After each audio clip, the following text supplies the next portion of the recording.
What's up, guys? Welcome to the podcast where we can listen to trans and gender non-binary voices telling us their story in their voice, reminding us that each of us is not alone.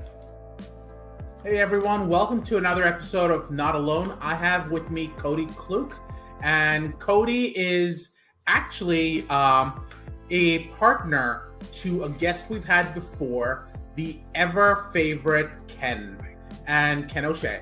And I'm excited to have Cody on because there's going to be a lot of different pieces that we get to explore. Because I believe Cody, you're non-binary. Is that correct? Yeah. Okay. So we get to explore what that means and how that translates into all these other conversations we've been having. So I'm excited about what this means. But before we get started, Cody, you want to tell us more about yourself? Yeah. So my name is Cody, as you already said. I live in Virginia Beach, Virginia. I'm a marketing coordinator for a marketing firm. Remotely, they're in Florida and California, and I'm here. But yeah, so I do that. I have a couple college degrees, one in journalism and one in international relations. But that was such a long time ago. It feels like a different person got that. So but yeah, and as you mentioned, Dr. Ken O'Shea is my partner. So very, very cool. Congratulations. I don't know why congratulations. I mean, Ken's pretty great. So I mean, I would I would feel okay being congratulated for that. So there's so much to discuss. I'm really excited. So Cody, before we start, how do you identify? Non-binary. Then I guess like sexuality wise, I'm pansexual, I think. I guess that is the most accurate term. So okay, let's explore each one at a time. So you identify as non-binary. You're the first guest who's come on, as far as I can tell, who's identified as non-binary. So what does that actually mean? So I guess it means different things to different people. Like there's a lot of discourse about like what it means to be non-binary. And then if you like look online, it's a lot of the same type of people that you see the most. And they're all like super cute and they're all like, androgynous and like how nice. It would be cool if, but no, I guess I never felt like I wasn't supposed to be a boy. I just never felt like that was the whole picture. But like I didn't know what to do with all of that because I grew up heavily religious. So like I was just gonna stay a boy so that my parents loved me. So like yeah. So that's an interesting concept, right? Because and we'll talk about your journey soon because I'm fascinated by that. But before we get there, and Ken's come on and actually explained this to us, but we're going to reiterate because we get to talk to you and find out more here. But when people use the term non-binary, people automatically assume one of two things. Non-binary means androgynous, or non-binary means both extremes, if you will. Is there one right definition, or does it not? Like, would you be just as non-binary if you presented extremely male today and extremely female tomorrow? I think so. That's gender. I don't know what that. And see, that's the thing that like always like I guess I still personally struggle with gender is that like I have a lot of imposter syndrome about my own gender because like I don't do a lot of things to present both ways. I just find little things that make me feel better about the body that I'm in. So, I mean, I started wearing, like flats, like Tom's, like flats, like slip-ons. Like I started wearing those and I was like, oh, they make my feet look cute. I was like, doesn't matter that I bought these in the women's section because shoes are just shoes, and I'm not trying to date this shoe or anything. So like, but yeah, I feel like not like gender being such a spectrum is like kind of hard to nail down like the things that if you're these things you're this, like since it's so broad it's really hard to like put parameters on people to like define them. So I think personally, the way I see it is I think that we're still defining all these terms. We're in the very early stages of what all this means, but the result of it is a lot of confusion because things can mean different things to different people, and they aren't wrong as much as no one's right because those terms have not been defined yet. So I just didn't know whether I'm behind the times when I asked you that question, and there has been some sort of resolution. What I'm hearing is not yet. Pretty like it's. I know way more non-binary people like today than I did, a couple years ago. Obviously, before I like came out and everything, but I only knew a couple non-binary people until the pandemic. I think is sort of when everyone was like, I'm going to do some reflection, and like, I mean, even me, like that's sort of when I had my little, revelation of myself. So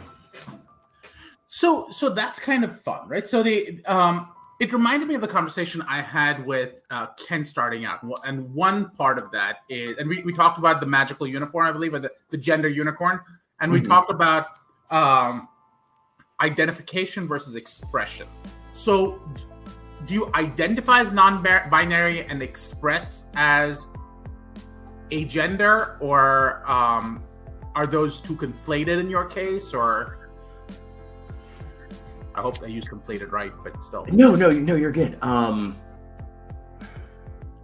So I've always had a beard, and okay. I'm even in our local newspaper talking about how I'm never going to shave it off.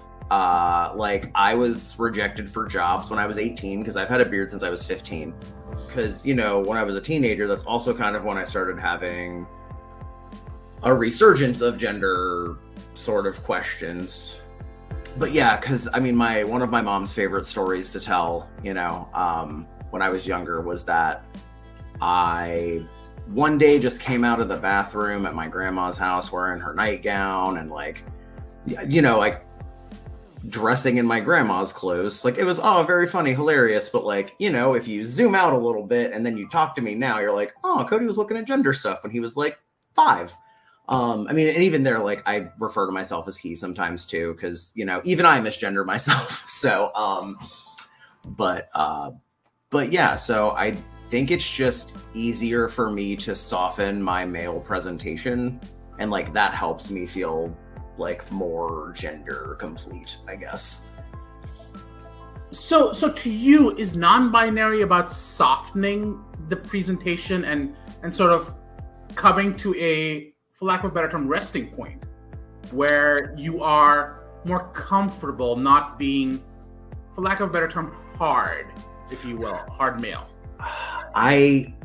It's weird because like I grew up and was raised like not super toxic masculinity. Like I was encouraged to talk and I was encouraged to cry if I was sad and like that sort of thing. So like I don't know if that had any impact on me just being like a better mix of like masculine and feminine like energy, I guess, because like my mom raised me a lot because my dad was in the Navy, so he was gone a lot. But so I don't know if that has anything to do with it, but nature versus nurture and all that stuff. So, but I mean, I guess I never really thought about it that way, but like I guess for me, like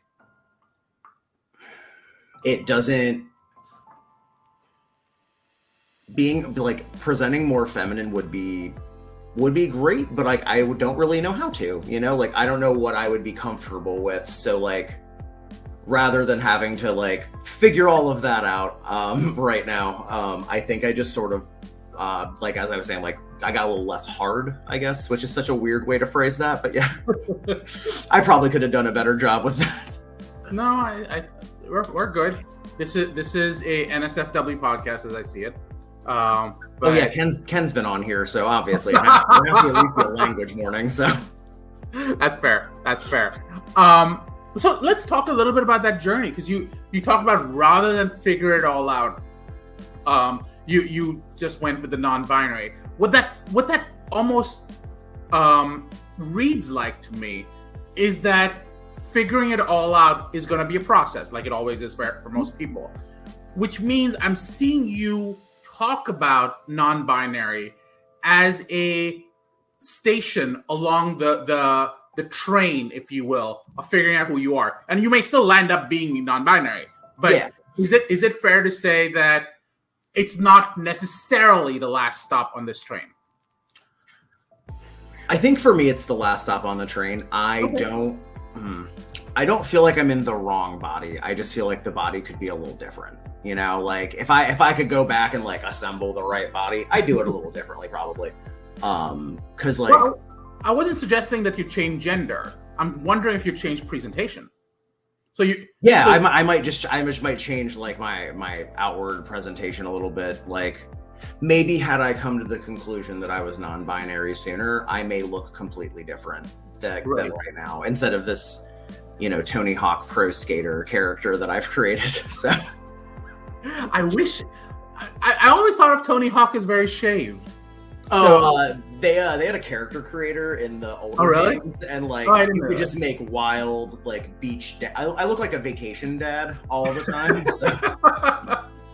Very, very cool. Don't forget your sunscreen. So let's discuss that. And first of all, I just realized the dramatic contrast between what you're wearing and what I'm wearing, and the fact that you're at Virginia Beach and I'm wearing a sweater.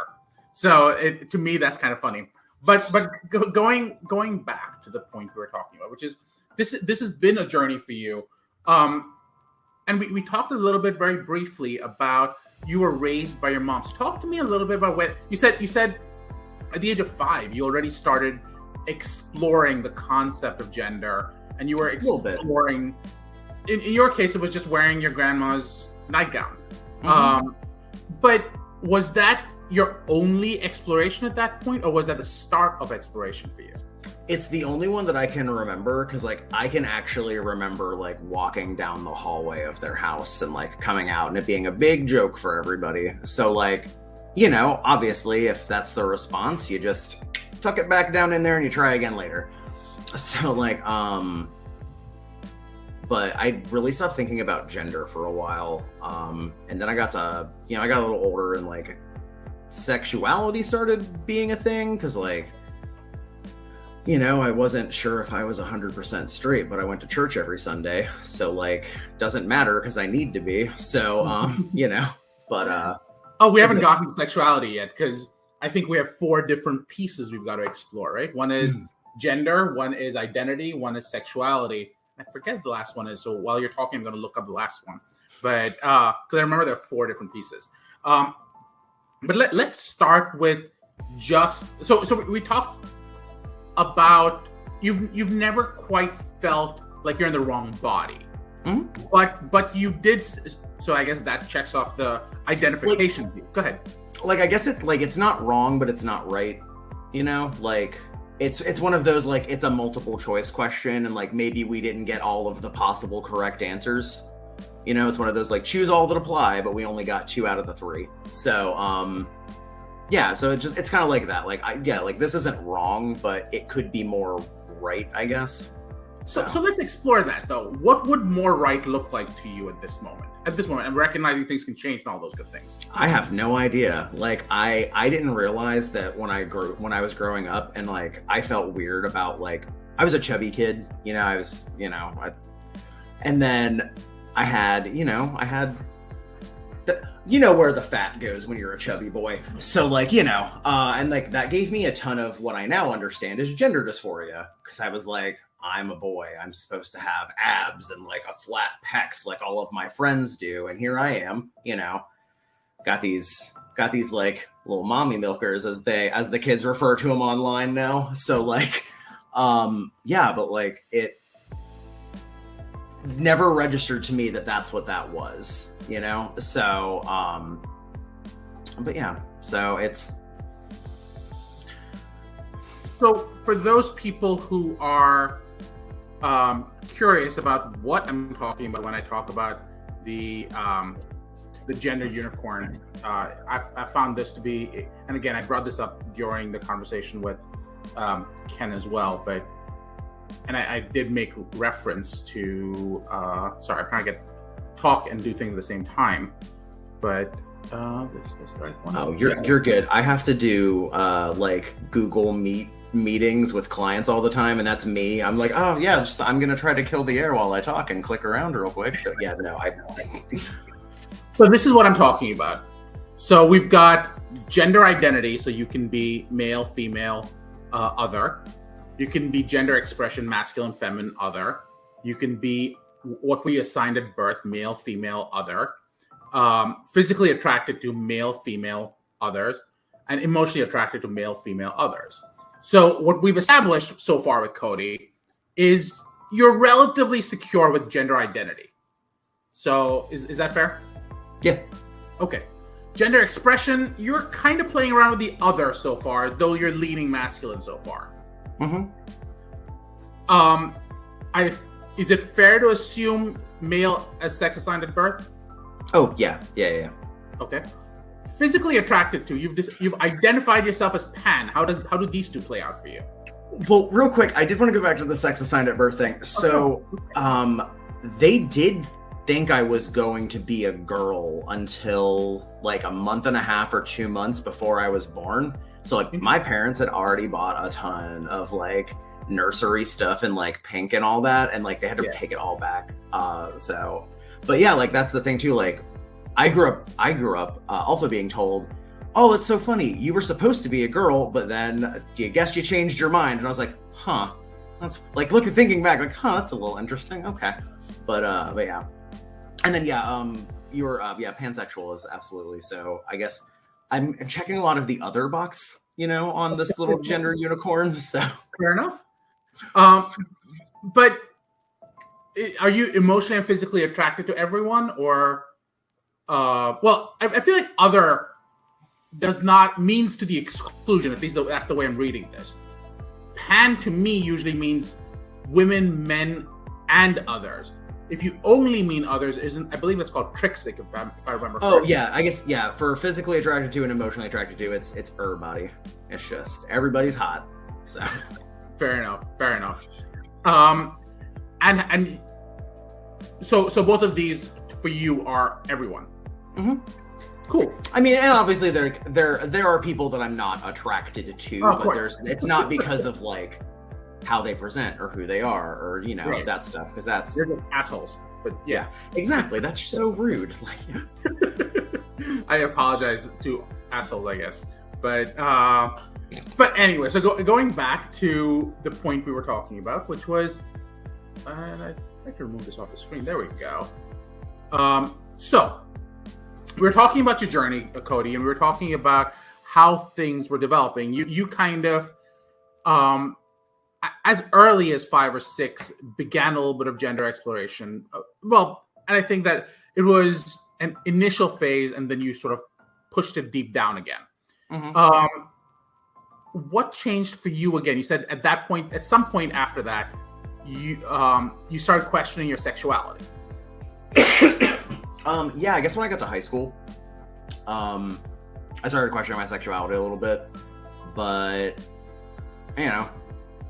conservative parents, church every week, wasn't doing a whole lot of exploring other than like self-guided study. I wasn't talking to any friends or anything about that, because God forbid it get back to my parents. Yeah. Not that they would have done like anything abusive or rude. It was just not conversations I wanted to have. It was not, my mom crying that I wanted to experience. So, but yeah, and then I sort of like ignored that in high school, and then got to college and had a little bit of a traumatic event. And then, like really within like the first week of being in college, I got sexually assaulted. So, it's all good. I wish I could tell you it was the first time, and I wish I could tell you it was the last time, but that's not true. So, I'm sorry. Hey, no worries. Sorry to get heavy real quick, guys. It's all good. But I talked to a therapist, and I was just going. I was like, I had such bad luck with women. I was like, I don't understand. I was like, I don't have a hard time like getting dates, so it wasn't like an incel, like, why won't women date me? I was just like, I had very bad luck with like the partners that I was choosing to date. And then like she just looked at me and she's like, "You ever thought you might be gay?" I was like, "Huh." So you know what? I went and tried to figure that out, and then I came back to her and I was like, "Well, I'm not gay, but I'm not gay." So like, you know. So then college is when I realized I was there. So before we get there, because there's an interesting conversation in there. You kind of ran through, sort of fast forwarded through that whole piece, and I think it's worth exploring, right? So you did you at this point still wonder about gender, or was that deeply suppressed as you started questioning the idea of, are you possibly gay? Questioning my gender didn't come back up until 2018, 2019. So okay. Like there was the time when I was like, 3 to 5, and then it just stopped. Waited till I was like 25 years later. So yeah. Got it. Okay.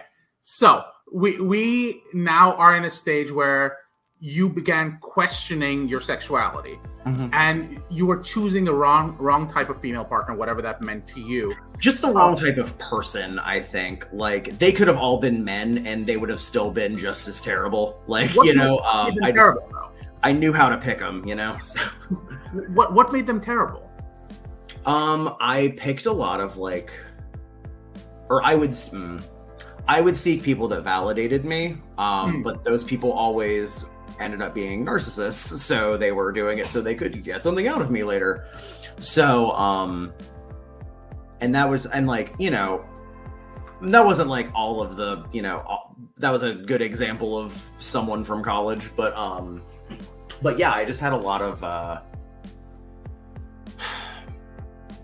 don't know. I honestly can't figure out like what the link between all of them is as far as like what was their driving like character thing, but they all had in common that they treated me bad. So like, I don't know.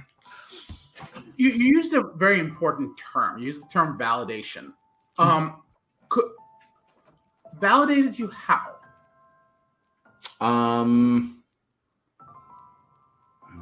Emotionally, just kind of told me.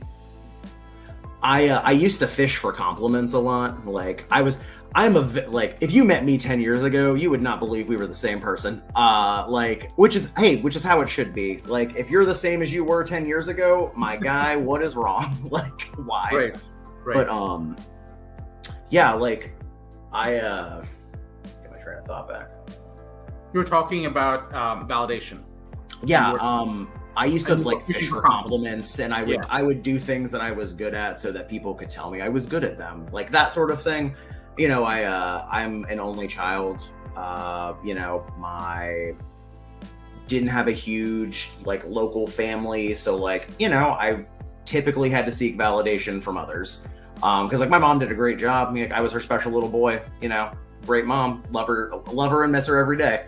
But I had to go elsewhere and find other people to tell me the things that my parents weren't, So, and that just carried on into dating and, business partners. Pretty much every aspect of my life was that way until 5 or 6 years ago. But let's explore that a little bit. You are what I would say probably 17, 18 years old. Aren't we all looking for validation at that point? Because we're all really freaking confused about everything. I think, I think so. Probably. I had some friends that really knew who they were by 18. Oh, really? Okay. And I was so jealous of that. I mean, they were wrong and they've totally changed now. But they really thought they had it all figured out. And I was really jealous of those people because I was like, I don't know what the hell I'm doing. I don't. Every day is just jazz. It's just random notes. I don't know.